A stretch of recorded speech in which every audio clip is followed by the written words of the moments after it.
And we are, as a people, inherently and historically opposed to secret societies, to secret oaths, and to secret proceedings. What is the Bohemian Grove? Well, it's a kind of summer camp for the powerful. Among its members, political figures like Gerald Ford, President Reagan, Vice President Bush, Richard Nixon is a Bohemian.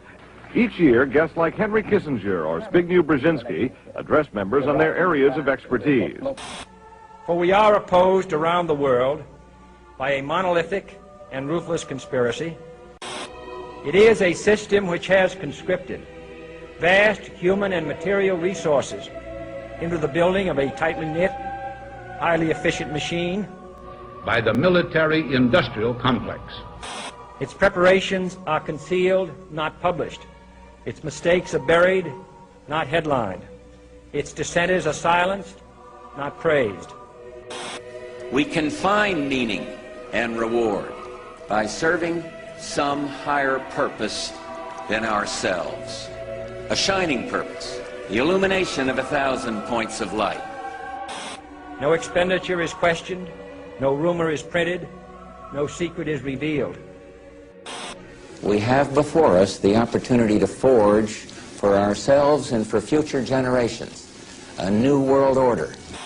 The quest for the new world order is in part a challenge to keep the dangers of disorder at bay. We were interested today to hear that more than 100 law enforcement officials in Mexico are having microchips implanted in their arms. The chips allow a person to be scanned, sort of like a cereal box at the supermarket checkout. I think the most important thing is for Barack Obama. I think his task will be to develop an overall strategy for America in this period when really a new world order can be created.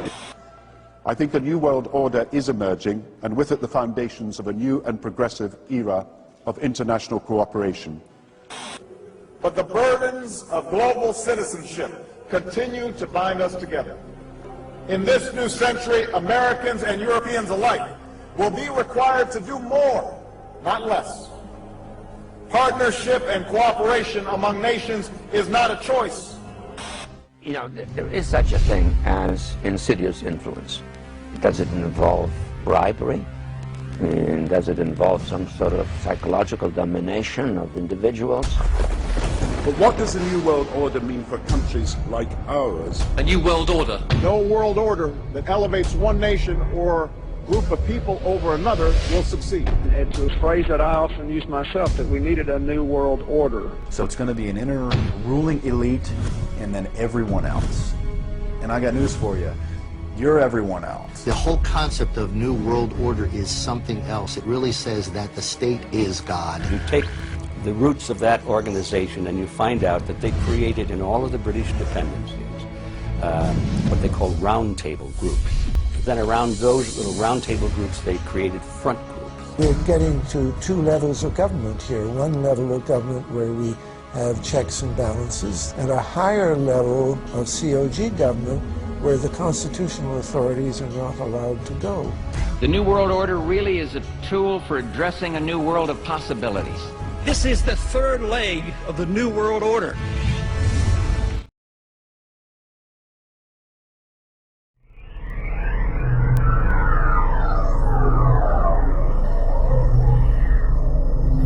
An illusion will be created so vast, so large that it escapes their perception. Those who see it will be thought of as insane. We will always stand above the relative field of their experience, for we know the secrets of the absolute. We will work together always, and we will remain bound by blood and secrecy. Death will come to he who speaks.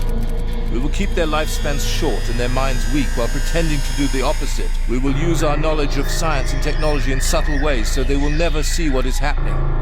We will use soft metals, aging accelerators and sedatives in food and water, also in the air. They will be blanketed by poisons everywhere they turn. The soft metals will cause them to lose their minds. We will promise to find a cure from our many fronts, yet we will feed them more poison. The poisons will be absorbed through their skin and mouths. They will destroy their minds and reproductive systems. For all this, their children will be born dead, and we will conceal this information. They will see our products being used in films, and will grow accustomed to them, and will never know their true effect.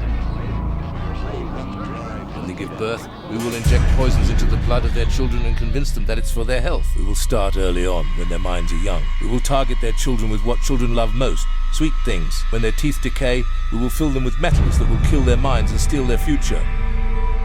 When their ability to learn has been affected, we will create medicines that will make them sicker and cause other diseases for which we will create yet more medicine. We will render them docile and weak, so they succumb to us and our power. They will grow depressed, slow, and obese. And when they come to us for help, we will give them more poison. We will focus their attention towards money and material goods, so that they may never connect with their inner self. We will distract them with fornication, external pleasures, and games, so that they may never be one with the oneness of all.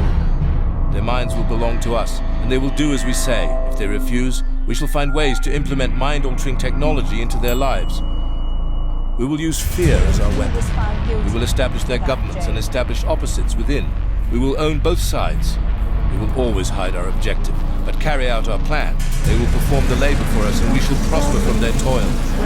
Our families will never mix with theirs. Our blood must be pure, always, for it is the way. We will keep them separated from the oneness by dogma and religion. We will control all aspects of their lives. We will make them kill each other when it suits us, and tell them what to think and how. We will guide them kindly and gently, letting them think they are guiding themselves. We will incite animosity between them through our factions. When a light shall shine among them, we shall extinguish it by ridicule or death, whichever suits us best. We will make them rip each other's hearts out and kill their own children. We will accomplish this by using hate as our ally, anger as our friend. Hate will blind them totally, and never shall they see that from their conflicts we emerge as their rulers. They will be busy killing each other. They will bathe in their own blood and kill their neighbors for as long as we see fit. We will benefit greatly from this, for they will not see us, for they cannot see us. We will continue to prosper from their wars and their deaths. We shall repeat this over and over until our ultimate goal is accomplished. We will continue to make them live in fear and anger through images and sounds. We will use all the tools we have to accomplish this. The tools will be provided by their labor. We will make them hate themselves and their neighbors. This they must never know. We will always hide the divine truth from them, that we are all one. They must never know that color is an illusion. They must always think that they are not equal. Drop by drop, we will advance our goal. We will take over their land, resources, and wealth to exercise total control over them. We will trick them into accepting laws that will steal the little freedom that they have. We will establish a money system that will imprison them forever, keeping them and their children in debt. When they shall band together, we shall accuse them of crimes and present a different story to the world. For we will own all the media. We will use our media to control the flow of information and their sentiment in our favor. When they shall rise up against us, we will crush them like insects, for they are less than that. They will be helpless to do anything, for they will have no weapons. They must never learn this truth, for they will turn against us. For their work, they will be rewarded with earthly things and great titles, but never will they become immortal and join us. Never will they receive the light and travel the stars. They will never reach the higher realms, for the killing of their own kind will prevent passage to the realm of enlightenment. This they will never know. The truth will be hidden in their face. It will be so close that they will not be able to focus on it until it's too late. Oh yes, so grand will the illusion of freedom be that they will never know that they are our slaves. When all is in place, the reality that we have created from them will own them. This reality will be their prison. They will live in self-delusion. When our goal is accomplished, a new era of domination will begin. Their minds will be bound by their beliefs, the beliefs we have established from time immemorial. But if ever they find out that they are equal, we shall perish. This they must never know. If they ever find out that together they can conquer us, they will take action. They must never ever find out what we have done, for if they do, we shall have no place to run, for it will be easy to see who we are once the veil has fallen. Our actions will have revealed who we are, and they will hunt us down, and no person shall give us shelter.